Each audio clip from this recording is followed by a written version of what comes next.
tadi malam tiba-tiba saya dimasukin dalam sebuah grup, tapi pas saya lagi pegang handphone. Kemudian grup itu hanya 8 orang, dan ada yang kenal sama saya. Saya kenal dia, gitu ya. Karena disimpan di handphone saya ada nama. Dan itu adalah orang-orang pengikut Habib Rizik Syihab. Ya, pokoknya orang-orang EPI lah, Front Pembela Islam. Nah, di situ saya mau dihakimi. Artinya saya diminta pertanggungjawaban karena di dalam kajian itu menyangkut-nyangkut para Habib dan juga Habib Rizik, gitu ya. Mereka diminta saya dikasih waktu untuk membuktikan secara dalil bahwa mereka bukanlah keturunan Nabi. Dan bahkan apa yang saya sampaikan itu saya diminta untuk menjelaskan ya secara ilmiah lah, gitu ya. Artinya itu, kalau enggak mereka akan melakukan sesuatu kepada saya. Baik, saya kira saya sangat senang sekali, berarti ini berhasil. Ini saya tahu nih di antara mereka pasti mendengar ini. Alhamdulillah saya senang sekali. Jadi itulah tujuan kami, tujuan saya untuk mulai bersikap keras, tegas kepada para tokoh agama. Kepada rekan-rekan yang mendengarkan dari entah itu Front Pembela Islam, mantan-mantan teman-teman Front Pembela Islam atau EPI baru ya, dan juga yang lainnya, khususnya yang sudah pernah mengancam saya untuk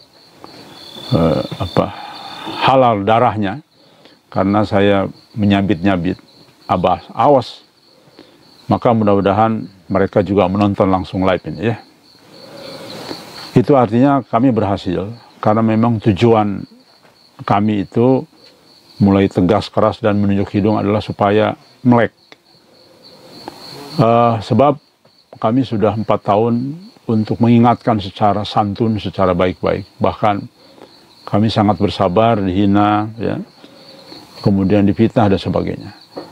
Nah, kali ini karena kami anggap sudah darurat, sudah dekat waktunya, maka kami ingin mencoba menyelamatkan melalui, tentu yang menyelamatkan Allah Subhanahu wa Ta'ala, tetapi melalui perantara kami ingin menggugah para pengikutnya minimal, karena biar mereka mulai berpikir. Nah, memang strategi ini kita terbuka saja ya, adalah strategi terakhir yang memang sudah saya rencanakan sejak awal. Insya Allah nanti saya akan kembali ke habitat sebelumnya, yaitu biasa-biasa saja dengan kelemah lembutan. Tetapi kali ini saya paksakan untuk keras, walaupun sesungguhnya saya tidak terbiasa dengan kalimat-kalimat kasar ya. Namun ini saya sengaja bagian dari teknik kita untuk memancing ya. Karena begitu sangat kuatnya fitnah itu bagai kanker di dalam tubuh manusia. Maka sangat sulit sekali untuk bagaimana supaya mereka mau melirik kepada kita ya. Nah, saya kira itu. Jadi pada pagi ini adalah saya ingin menjawab, membuktikan tantangan itu, bahwa kita akan bicara secara dalil bahwa memang mereka bukanlah keturunan Nabi ya. Walaupun saya bukan ulama, bukan ustadz, saya tidak pernah mondok, ngaji pun juga belum lurus. Namun insya Allah kebenaran tidak harus selalu mutlak dari orang-orang terpelajar. Bahkan kebenaran bisa muncul dari orang biasa. Bahkan insya Allah dalam hadis dikuatkan, justru penegak Islam di akhir zaman adalah dari para pendosa atau orang fajir ya. Jadi artinya secara dalil justru insya Allah orang-orang fajir lah yang justru menegakkan agama. Karena ini bersamaan dengan hadis yang lain, bahwa ulama saat ini seburuk-buruknya makhluk di kolong langit. Maka Allah paksa akhirnya orang-orang pendosa inilah yang berjuang dalam menegakkan agama. Insya Allah. Saya kira itu. Baik. Sekali lagi saya akan buktikan itu. Ini sebetulnya sudah pernah dibahas. Namun mungkin karena bagian ini YouTube kita tidak terupload, tidak teredit, sehingga akhirnya saya ulang. Kalau ada rekaman itu sebetulnya tinggal share itu ya. Namun rupanya karena hampir setiap hari harus ngedit mungkin, jadi terlewat bagian ini. Baik, mari kita bicara dari sisi fitnah yang akan muncul di akhir zaman. Ya. Dari hadis Sunan Abu Dawud dan beberapa kitab hadis yang lain yang hampir sama ya,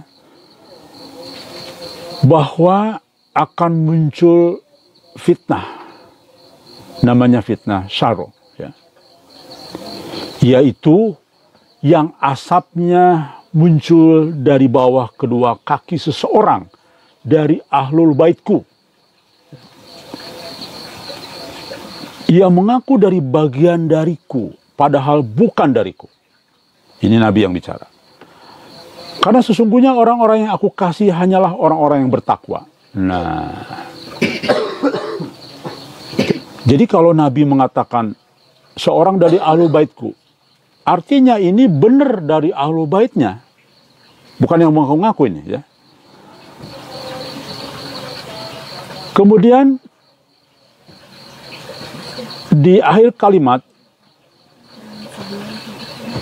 yang menarik, jika ini sudah terjadi, ini saya karena hadisnya panjang, saya loncat ya. Jika ini sudah terjadi, maka tunggulah kedatangan Dajjal. Artinya fitnah muncul dari ahlul bait Nabi disandingkan dengan kemunculan Dajjal. Berarti ada korelasinya. Nah, nanti kita buktikan. Insya Allah saya bisa membuktikan bahwa fitnah mereka inilah bagian dari rekayasa Dajjal untuk menjebak manusia. Ya, terseret dengan perilaku yang justru jauh dari tuntunan.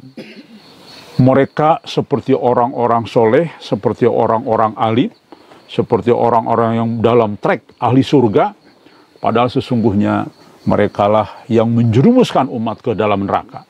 Ini saya akan buktikan. Jelas ya. Jadi dalilnya tadi disampaikan, dan ini diriwayatkan oleh yang saya kutip tadi, hadis riwayat Ahmad nomor 6168 ya. Saya ambil kutip tafsir daripada hadis tadi ya. Saya ambil salah satu dari kitab, yaitu yang disampaikan oleh Syekh Ali bin Muhammad. Beliau menjelaskan begini. Dari hadis tadi, yang dimaksud ia mengaku bagian dariku adalah karena secara lahir kenyataannya memang dia bagian dariku. Artinya tadi itu Nabi menyampaikan kepada ahlul bait beneran dari sisi nasab. Darahnya betul, nyambung kepada Nabi. Namun pada kenyataannya fitnah tersebut ada karena disebabkan olehnya, oleh ahlul bait tadi. Dan justru dia malah menjadi pembangkit fitnah tersebut. Pembangkit fitnah tersebut. Tuh. Jadi, di dalam menafsirkan hadis tadi, seorang ulama ya, menyatakan, betul, Nabi ini untuk ahlul baitnya. Ya. Bukan untuk ahlul bait palsu atau ngaku-ngaku, bukan. Ini luar biasa ini. Ahlul bait beneran saja, yang ada nasabnya, ada aliran darahnya saja, kalau orang ini justru menjadi sumber fitnah, maka tidak Nabi akui sebagai keluarga Nabi. Kita terusan ya. Jadi ini bukan tafsir saya nih, ya, seorang ulama.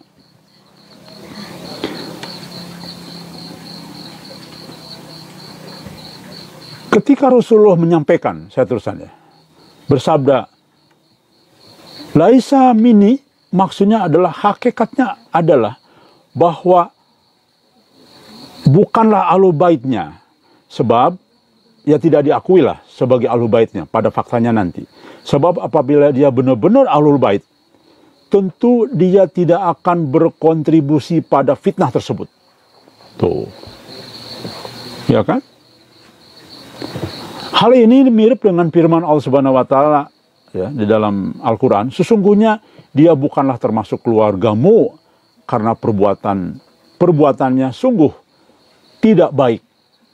Nah, nanti ayat Al-Qur'annya kita bahas berikutnya ya. Jadi Allah Subhanahu wa taala memperkuat ini. Sesungguhnya dia bukanlah termasuk keluargamu karena perbuatannya sungguh tidak baik. Itu yang tafsiran Syekh Ali tadi ya. Nah, saya kira saya tidak perlu mengajarin apa itu takwa. Begitu banyaklah di Google juga. Intinya takwa itu adalah tidak bermaksiat kepada Allah. Dalam hal apapun tidak bermaksiat. Itu takwa namanya. Ya. Kemudian pertanyaannya, apakah para habaib sekarang ini dianggap orang bertakwa? Menurut saya, dari teks kitab, hadis-hadis yang ada, berbagai perilaku syirik, perbedaan pendapat yang sebegitu tajam antara yang orang berpijak kepada teks yang aslinya dan mengikuti betul-betul teks aslinya. Ada kelompok yang mempunyai alibi lain, mempunyai argumentasi lain, tidak pernah selesai berabad-abad sampai hari ini. Ada yang mengatakan ini semua syirik perilakunya. Ada yang mengatakan dengan hadis yang sama, tidak, karena punya argumentasi lain. Nah, ternyata sekarang diperkuat oleh kabar kenabian yang dibawa oleh Al-Mahdi Muhammad Qasim, maka jelas bagi kita ini adalah perilaku-perilaku syirik. Apa saja sangat jelas kita bisa lihat secara nyata bagaimana seorang Habib yang justru menyarankan untuk memajang foto-foto aulia katanya, memajang foto-foto ulama katanya, bahwa foto-foto tersebut justru akan bermanfaat, ya, berkhasiat. Jadi artinya minta perlindungan kepada Allah melalui perantara foto. Bahkan kita tahu sekali di Kalimantan itu pengikut siapa? Guru Sekumpul. Justru kalau lihat ke Kalimantan silahkan.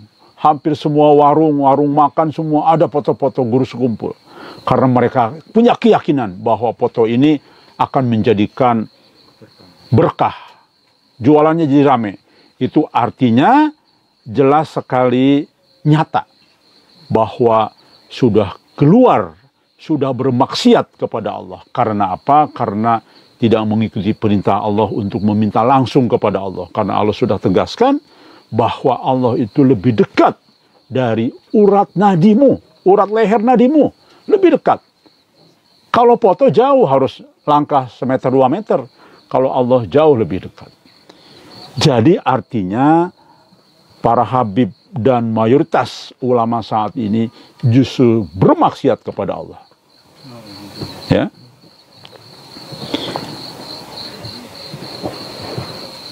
Sahabat Rasulullah yaitu Umar bin Khattab pernah berkata, yang menghancurkan Islam adalah orang alim yang menyimpang.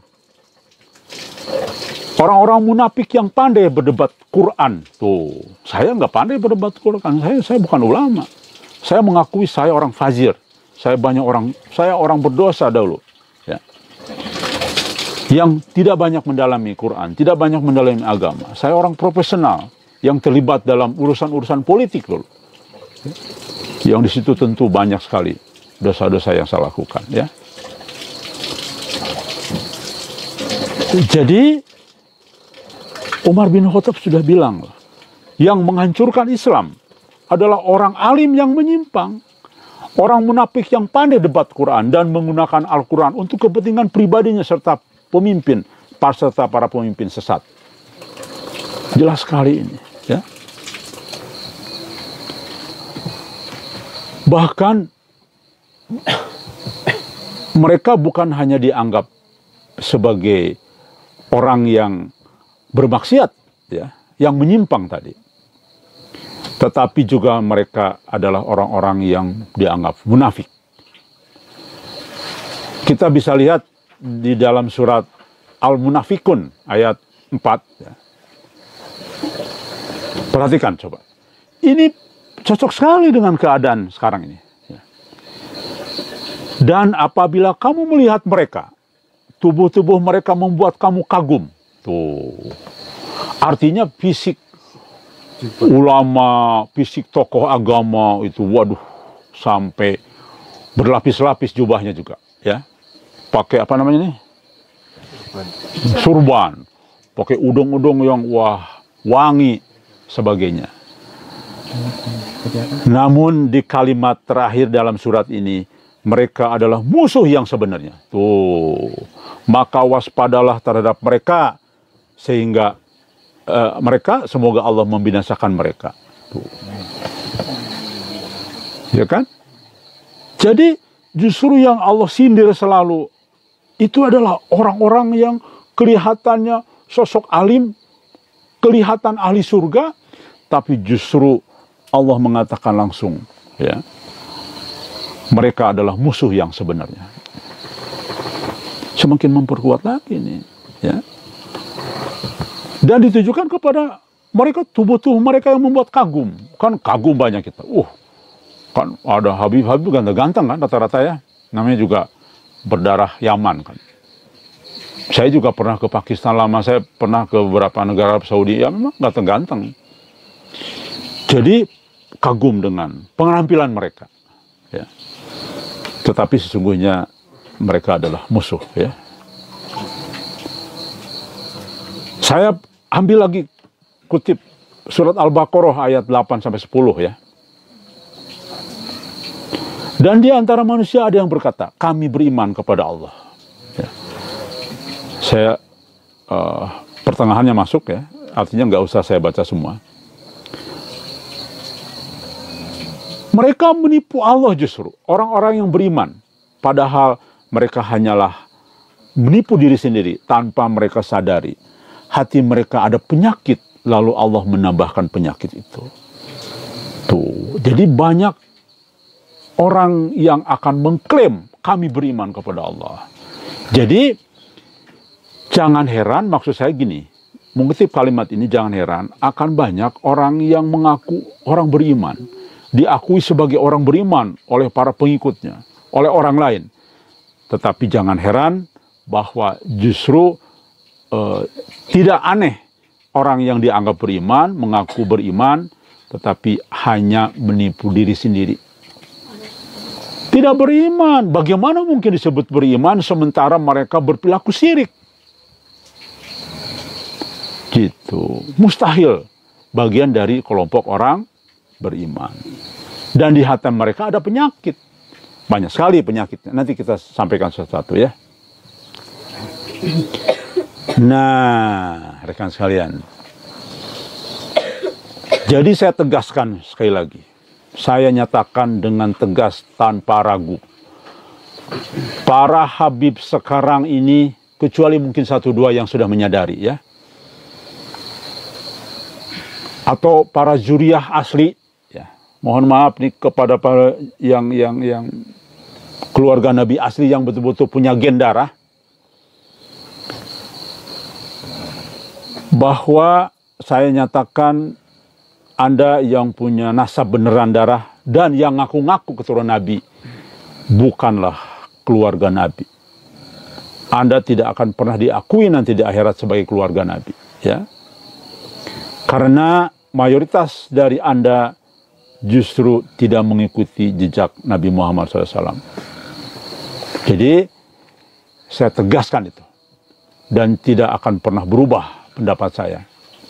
Karena saya didukung oleh Allah Subhanahu wa Ta'ala dan didukung oleh baginda Nabi Muhammad SAW dalam bentuk teks Quran dan juga hadisnya.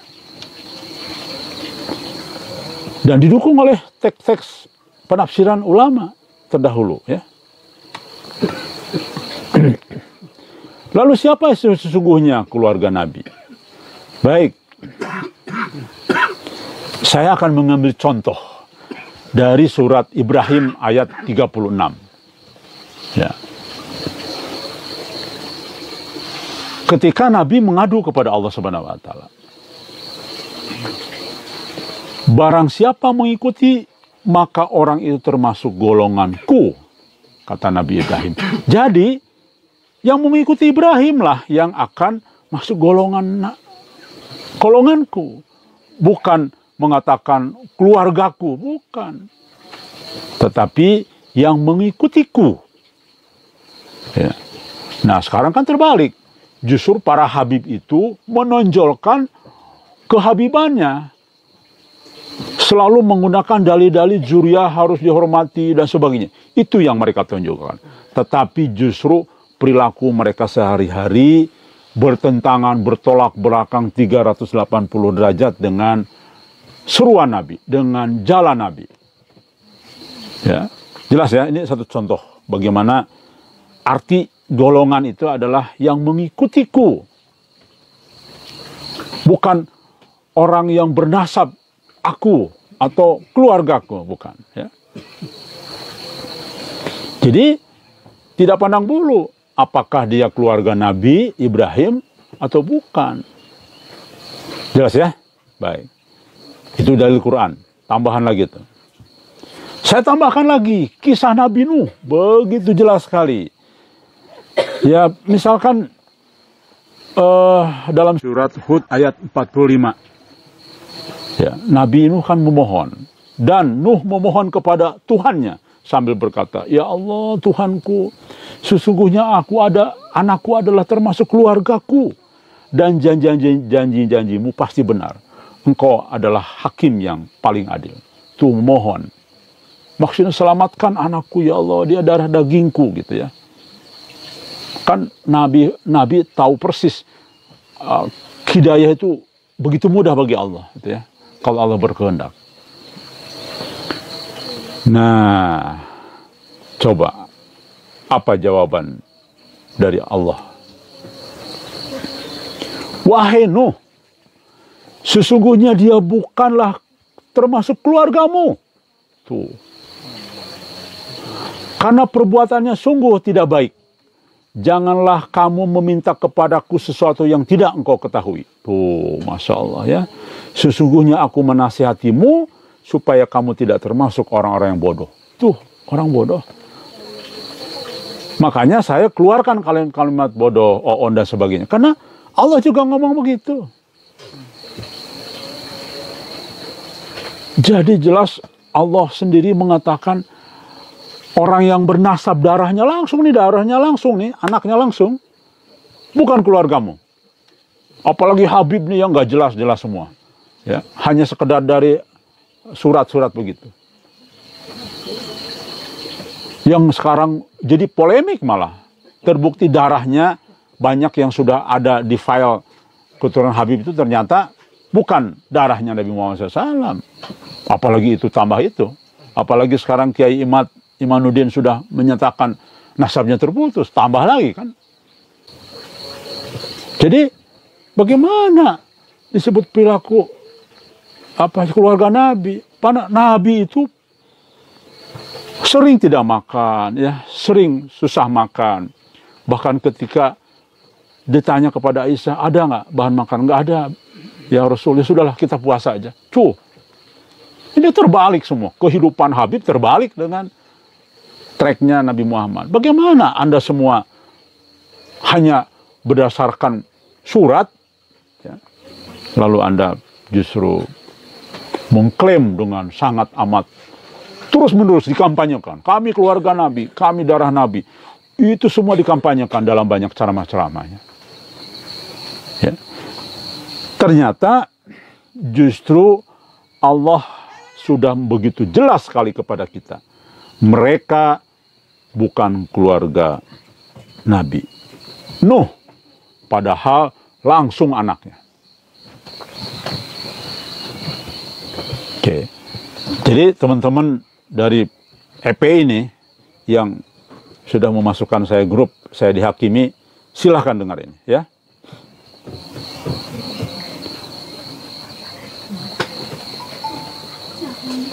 Baik, kita teruskan. Jadi kesimpulannya dari konteks tadi, jelas hadisnya, jelas Qur'annya ya, jelas contohnya. Contoh Nabi Ibrahim, siapa yang ikutin? Contoh dari keluarga Nabi Nuh. Jelas sekali kan? Ini Al-Quran ini, Allah langsung yang bicara. Maka kesimpulannya begini nih, belum kesimpulan. Artinya bagaimana yang disebut dengan keluarga Nabi yang sungguhnya ya. Dari yang tadi disampaikan jelas tergambar.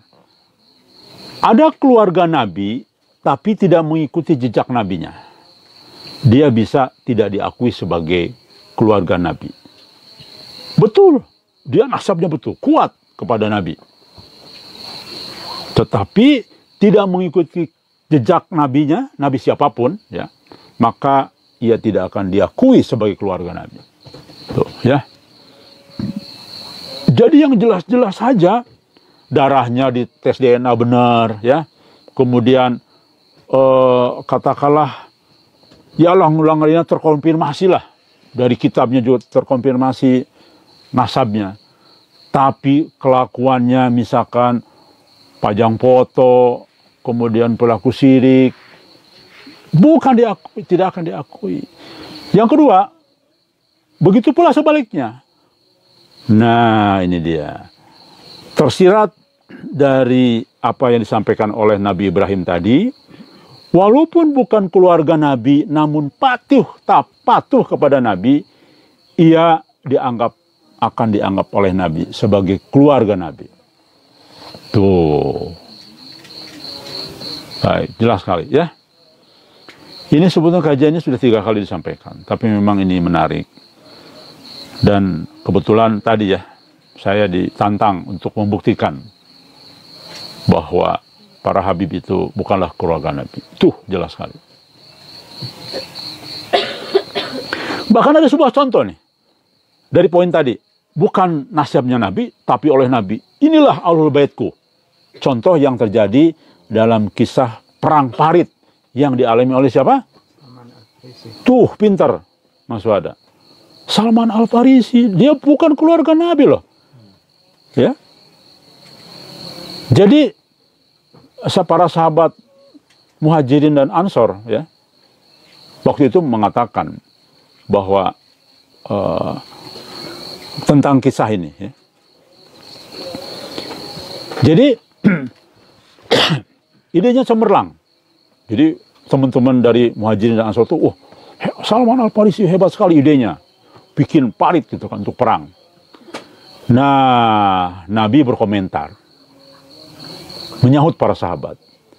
Nabi mengatakan begini.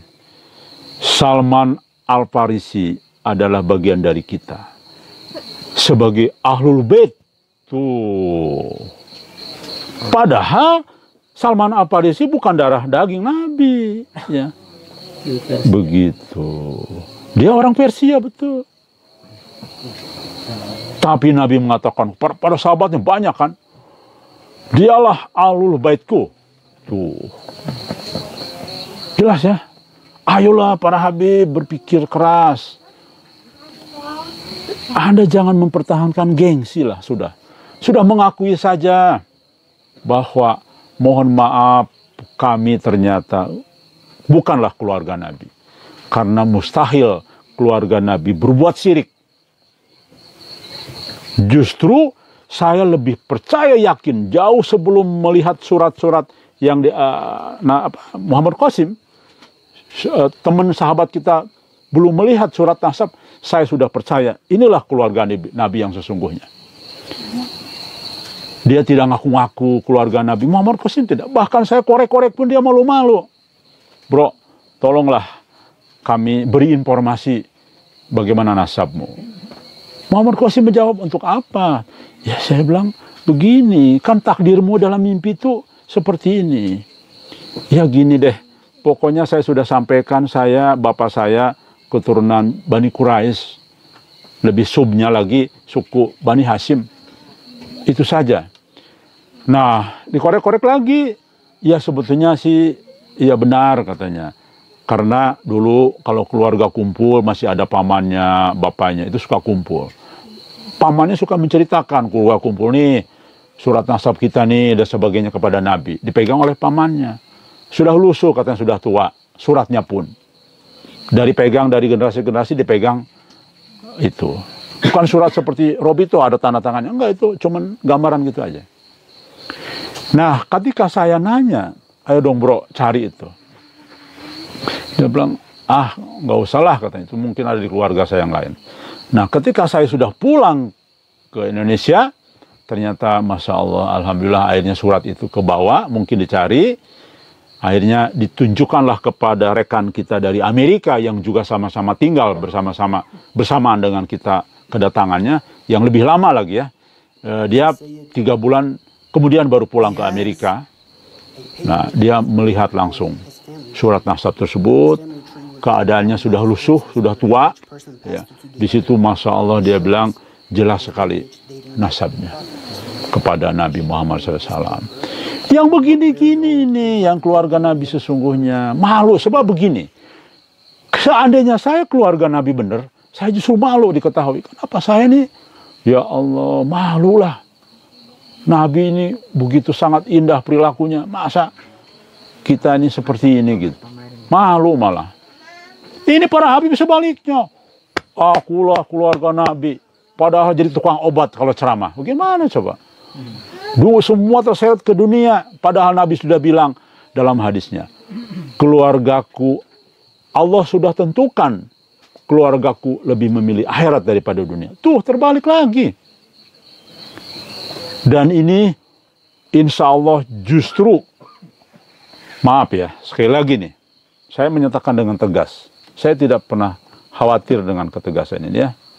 Karena saya didukung dalilnya. Ya sudah, saya mau sidang dipanggil pun tidak apa-apa, saya datang. Kan saya sudah bilang kemarin, saya akan datang. Bahkan ke markas EPI Petamburan diundang, saya datang. Percaya sama saya. Silakan undang saya. Jangankan di grup. Saya diminta Habib Rizik datang, saya datang. Justru kalau keluarga Nabi beneran, malu ngomong-ngomong keluarga Nabi. Karena kita tahu perilaku kita jauh dari Nabi.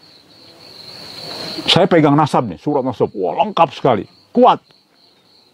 Justru saya akan sembunyikan itu kalau beneran nih keluarga Nabi. Karena kita tahu, Masya Allah, malu saya. Ya. Ini malah mempertahankan terus. Berargumentasi terus. Saya keluarga Nabi. Wah, segala macam. Dahsyat itu. Ternyata perilakunya banyak khurafat, banyak khayalan, banyak melakukan syirik-syirik ya.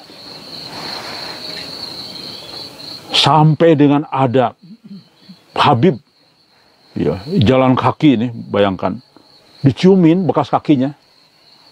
Itu ada videonya ya. Saya sendiri menyaksikan betul bagaimana bekas minum Habib, bekas makan diperbutin, dijilatin. Saya melihat langsung, bukan katanya. Karena saya dulu pernah aktif di Front Pembela Islam ya. Waktu Habib Rizik masih ketua umum, bukan imam besar, belum dulu. Jadi jelas kuncinya adalah mengikuti perintah dan menjauhi larangan Rasul. Sudah itu kuncinya kalau mau jadi keluarga Nabi.